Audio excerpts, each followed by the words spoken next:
Finally আমরা চলে এসেছি এখন মুক্তিনাথ টেম্পল। ওয়াও ওয়াও, কিন্তু এত স্লিপ কাটছে, মাত্র 10টা সিঁড়ি বাকি।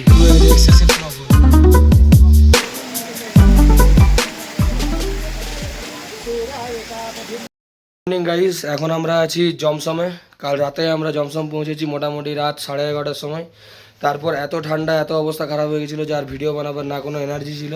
রাত্রে ওষুধ খেয়ে একটু গলাটা ঠিক হয়েছে, কারণ কালকে তো একদম গলার অবস্থা খারাপ, ঠান্ডায় অবস্থা খারাপ। তো এখন সকাল বাজে 7টা, আর এখন আমরা এখান থেকে বেরোচ্ছি জমসম থেকে, রুম থেকে সোজা মুক্তিনাথের দিকে। কাল রাতে জমসমে আমরা খুব ভাগ্য ভালো ছিল যে আমরা রুম পেয়ে গেছি, কারণ একটাও রুম অ্যাভেলেবেল ছিল না। কালকে জমসমে আমাদের রুমের খরচ পড়লো 1900 টাকা নেপালি, আর কি প্রথমে 2500 টাকা বলেছিল, বাট 1900 নেপালিতে ডিল ডান। তো দেখাচ্ছি একবার রুমটা কীরকম ছিল আমাদের। তো এটা আমাদের হোটেল ছিল, পুরোপুরি কাঠের, সব কিছু তৈরি কাঠ দিয়ে, কাঠেরই রুম, সব কিছুই কাঠের। আর এইটা আমাদের রুম ছিল, একটা বেড, দুটো বেড। আর রুমের বাইরে এখন কুয়াশা আছে ঠিকই, কিন্তু বাইরে দেখো অলরেডি বরফ পড়ে আছে। কাল থেকে প্রচুর বরফ পড়েছে, প্রচুর। তো চলো এখন এগানো যাক মুক্তিনাথের দিকে, কারণ অলরেডি লেট হয়ে গেছে। আর দেখা হচ্ছে রাস্তায়। এখন রওনা দিয়ে দিয়েছি জমসম থেকে মুক্তিনাথের দিকে।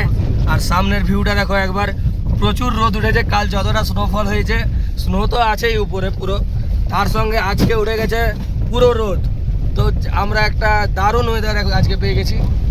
তো দেখাচ্ছি সামনে একবার ভিউটা, রোদের মধ্যে পুরো সাদা বরফগুলো চকচক চকচক করছে।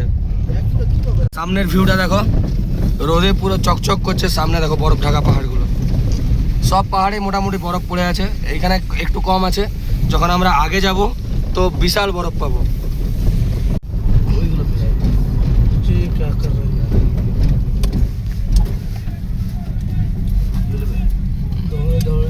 लोग का चल रहा है ट्रेनिंग,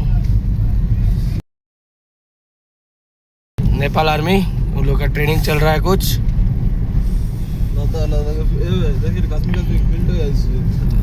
ল্যান্ডস্কেপটা পুরো আলাদা, দারুণ। ও ভাই, হোয়াট এ সিন। আমরা জাস্ট বেরিয়ে পরেই একটা এত সুন্দর দৃশ্য পেলাম, এত সুন্দর বরফ ঢাকা পাহাড় দেখতে পেলাম। দেখাচ্ছি দেখো, জাস্ট সিনটা দেখো। জায়গাটা কি মনে হচ্ছে, পুরোপুরি লাদাখ মনে হচ্ছে কিনা সত্যি করে বলো। আমরা নেপাল থেকে ডাইরেক্ট চলে এসেছি এখন লাদাখ। পুরো সিনারি চেঞ্জ, হঠাৎ করে পুরো সিন চেঞ্জ হয়ে গেল। কোথায় আমরা সবুজ পাহাড়ে ঘুরছিলাম, হঠাৎ করে কোথায় বরফ ঢাকা পাহাড়ে চলে এসেছি। দেখো ভেড়া না ছাগল এগুলো? পাহাড়ি ছাগল। পাহাড়ি ছাগল, আচ্ছা পাহাড়ি ছাগলদের দেখো, পুরো পাহাড়ি ছাগলের পাল। আর সামনে দেখো, ও পুরো লাদাখ, পুরো লাদাখ ভাই। এই পাহাড়টাতে যে রৌদ্র দেখছিস ভাই,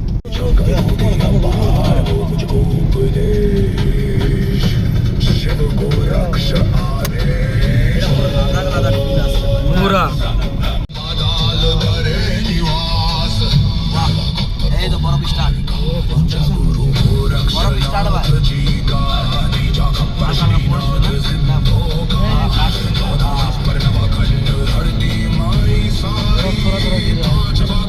আমরা আজকে আবার স্নোফল পেতে পারি, দেখা যাক।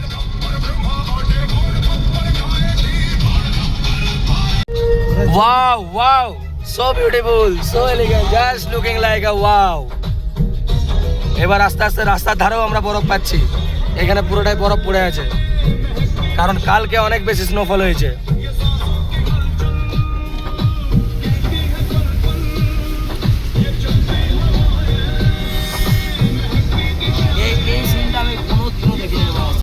ভিউটা দেখো, জাস্ট ভিউটা দেখো। মুক্তিনাথ আর মাত্র 8 কিলোমিটার দূরে, 8 কিলোমিটার দেরি আছে মুক্তিনাথ। কানটা পুরো শুন হয়ে যাচ্ছে, এত ঠান্ডা কি বলবো। বাট মনে হচ্ছে পুরো জান্নাতে আছি আমরা। এর থেকে খুবসুরত নাজারা আর কিছু হয় না।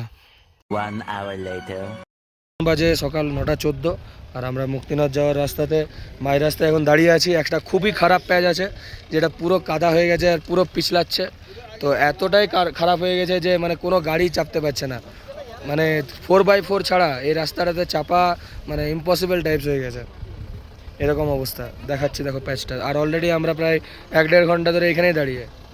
এই গাড়িটা প্রায় 4-5 বার ট্রাই করলো এই প্যাচটাতে উপরে যাওয়ার, কিন্তু এত স্লিপ কাটছে কোনো মতে উপরে উঠতে পারছে না। অনেকবার ট্রাই করলো, আর পিছনে লম্বা লাইন লেগে গেছে একদম নিচ পর্যন্ত।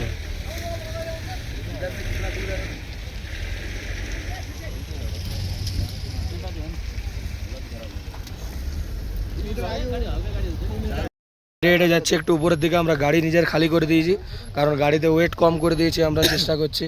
আর এত রিস্কি জায়গাতে আমরা গাড়িতে বসে থাকতেও চাই না, সেই জন্য আমরা আপাতত হেঁটে হেঁটে একটু উপরের দিকে যাচ্ছি। এই প্যাচটার উপরে গিয়ে আমরা দাঁড়াবো যতক্ষণ না আমাদের গাড়িটা আসছে।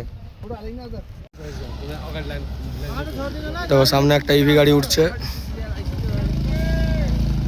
দেখো কেমন করে উঠছে, কত স্পিডে, ভালো টেনেছে, বাহ গজব।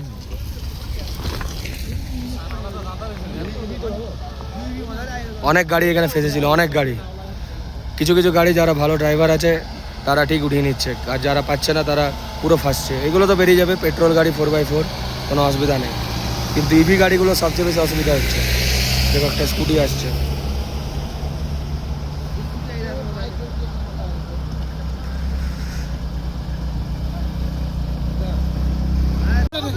দেখো একজনকে নেমে পড়ে তারপরে উঠতে হলো।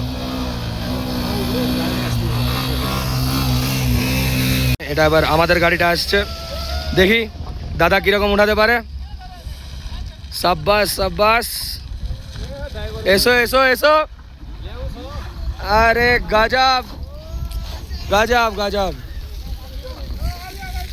গজব, দারুন দারুন।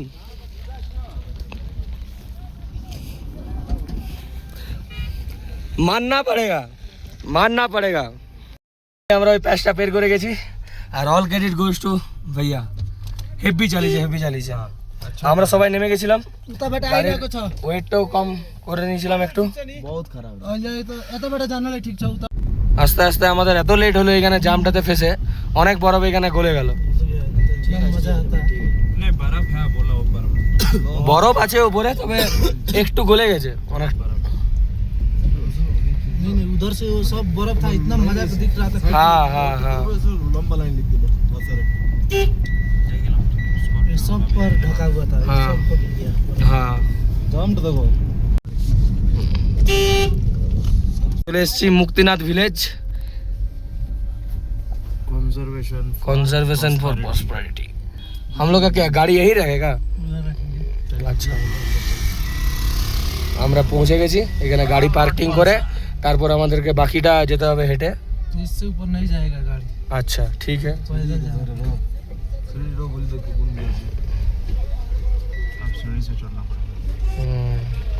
सीढ़ी के पास कितना दूर हो सकता है? এখন হেঁটে হেঁটে যাচ্ছি মুক্তিনাথ গ্রামের ভিতর দিয়ে। গাড়ি তো মুক্তিনাথ গ্রামের বাইরেই পার্কিং হয়ে গেছে। এবারে এইখান থেকে আমরা হেঁটে হেঁটে যাব, আর তারপরে আমাদেরকে সিঁড়িতে উঠতে হবে পুরো গ্রামটা পার করার পর। আর রাস্তা অনেকটা খারাপ, বেশি কথা বলছি না, কারণ বেশি কথা বললে শ্বাস কষ্ট হচ্ছে, একটু শ্বাস ফুলছে। হাইটে আছে যেহেতু, অল্টিটিউড অনেকটা বেশি। এখানে পুরো বরফ পড়েছিল, বরফ এখন গলে পরে পুরো কাদা হয়ে গেছে, কারণ সকাল থেকে আজকে রোদটা খুব ভালো দিয়েছে, সেই জন্য পুরো বরফ গলে পুরো মাটিটা পুরো কাদা। আর সেটার মধ্যে দিয়ে আমরা এখন হেঁটে হেঁটে যাচ্ছি গ্রামটা দিয়ে, আর সঙ্গে অসাধারণ পাহাড়ের ভিউ। 360 পুরোপুরি 360 ভিউ রয়েছে এখানে। আমরা গ্রাম পেরিয়ে সামনে এখান থেকে মুক্তিনাথ টেম্পলের সিঁড়ি শুরু। এই আগে সিঁড়ি, উপরে উপরে ওখানে রয়েছে মুক্তিনাথ টেম্পল। বাহ, আর এই কয়েকটা সিঁড়ি উঠলেই আমরা মুক্তিনাথ পৌঁছে যাব। তো এখন আমরা এবার সিঁড়ি ওঠা শুরু করছি মুক্তিনাথ ধামের।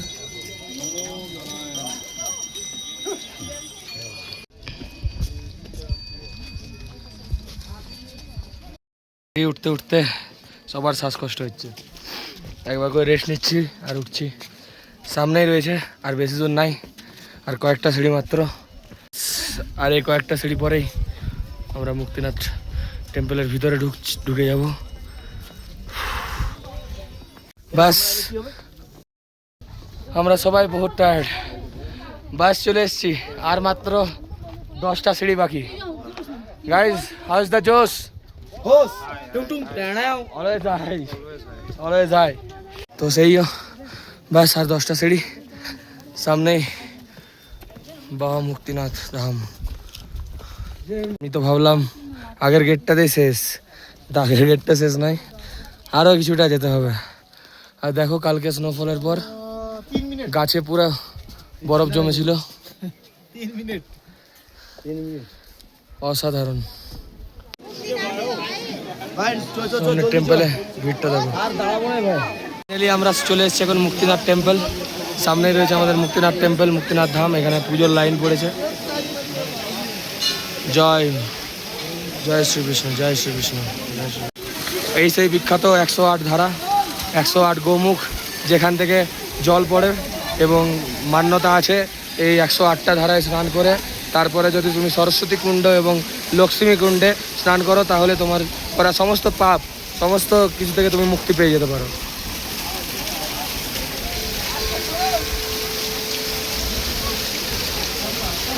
আর সামনে আগে রয়েছে সরস্বতী কুণ্ড আর লক্ষ্মী কুণ্ড, দেখাচ্ছি চলো। রয়েছে সরস্বতী কুণ্ড আর লক্ষ্মী কুণ্ড।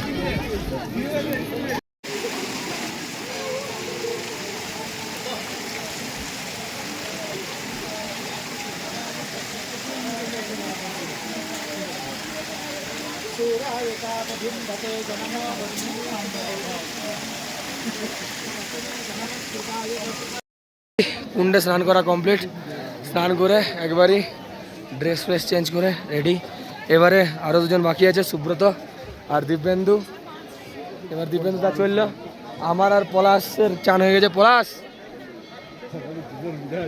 আমার আর পলাশের কমপ্লিট, আর দুজনের বাকি, এদের হয়ে যাক। তারপরে আমরা এবারে মন্দিরের ভিতরে যাব, দেন পুজো দেবো, তারপরে বেরোবো। অসাধারণ এক্সপিরিয়েন্স। বাট একটা সময় যখন কুণ্ডে, ফার্স্ট কুণ্ড থেকে স্নান করে উঠলাম, পুরো সব কিছু শূন্য হয়ে গেছিলো, কিচ্ছু মাথা কাজ করছিল না। বাট দারুণ এক্সপিরিয়েন্স।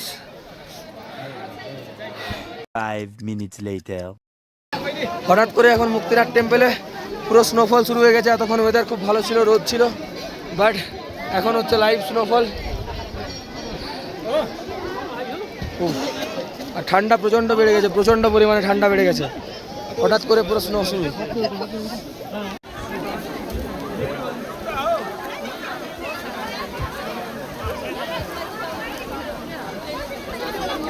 এখন আমরা দাঁড়াবো পুজোর লাইনে, মন্দিরের ভিতরে আমরা যাব। অলরেডি পলাশ দাঁড়িয়ে আছে লাইনে, তো আমরা সেখান থেকে ঢুকবো। আর প্রচুর স্নোফল হচ্ছে, প্রচুর। আমাদের আরও আগে যদি একটু হয়ে যেত খুব ভালো হতো। হঠাৎ করে পুরো স্নো চলে এসছে। স্নো পড়ছে, দেখো কত, অনেক বেশি স্নো পড়ছে। বাস একবার চাই এখন ওয়েদারটা ক্লিয়ার হয়ে যাক, একটু বেটার হবে। এত স্নোফল এখন অসুবিধা হয়ে যাবে আমাদের। আমরা অনেকক্ষণ লাইন দিয়ে এবারে চলে এসেছি মন্দিরের গেটে। এবারে ভিতরে যাব। ভিতরে তো স্ট্রিক্টলি প্রহিবিটেড আছে ফটোগ্রাফি অ্যান্ড ভিডিওগ্রাফি, তাই ফটো ভিডিও নেবো না। চলো পুজো দিনই, তারপর দেখা হচ্ছে। তো আমরা এখন মুক্তিনাথ টেম্পলের গেটে, আমাদের পুজো দেওয়া হয়ে গেছে। এবার আমরা বেরোচ্ছি। আর এক্সেসিভ স্নোফল শুরু হয়ে গেছে, এক্সেসিভ স্নোফল। এত স্নো পড়ছে, কিচ্ছু বলার নেই। এখনও লোক আরও বেশি বাড়ছে, যত সময় যাচ্ছে আরও বেশি টুরিস্ট এখানে আসছে। আমরা এখন নামছি, আমাদের পুজো দেওয়া কমপ্লিট। অসাধারণ লাগছে, অসাধারণ, অসাধারণ। 1 hour later. দেখতে পাচ্ছ এখন আমরা মুক্তিনাথ থেকে রিটার্ন জার্নি শুরু করে দিয়েছি আমাদের পোখরার দিকে। আর প্রচুর স্নোফল হচ্ছে, প্রচুর। সামনে কিচ্ছু দেখা যাচ্ছে না। সকালবেলায় যে বরফ ঢাকা পাহাড়গুলো দেখাচ্ছিলাম, সেগুলো একটাও ভিজিবল নয়, কারণ হিউজ পরিমাণে স্নো পড়ছে, হিউজ পরিমাণে। এত হিউজ পরিমাণ স্নো আমরা কোনোদিন জীবনে দেখিও নি। আর দেখতে পাচ্ছ সকালে এগুলো সব নর্মাল ছিল, এখন পুরো বরফে ঢাকা হয়ে গেছে, সাদা। তাও আমরা একটা জিনিস ভালো হয়েছে যে তাড়াতাড়ি বেরিয়ে গেছি ওখান থেকে। মুক্তিনাথ দর্শন আমাদের তাড়াতাড়ি হয়ে গেছে, খুব ভালোভাবে দর্শন হয়েছে। তো চলো দেখতে থাকো, রাস্তার মধ্যে আমরা যা যা পাবো আবার দেখাবো। আর স্নোফল কখন থামবে সেটা এখনও আমরা জানি না। যত তাড়াতাড়ি আমরা চেষ্টা করছি স্নোফল এরিয়া থেকে বাইরে যাওয়ার। দেখো সামনে পাহাড়, এইগুলো সব বরফ ঢাকা পাহাড় ছিল, এখন সব কুয়াশার মধ্যে একদম ঢাকা হয়ে গেছে স্নোফলে।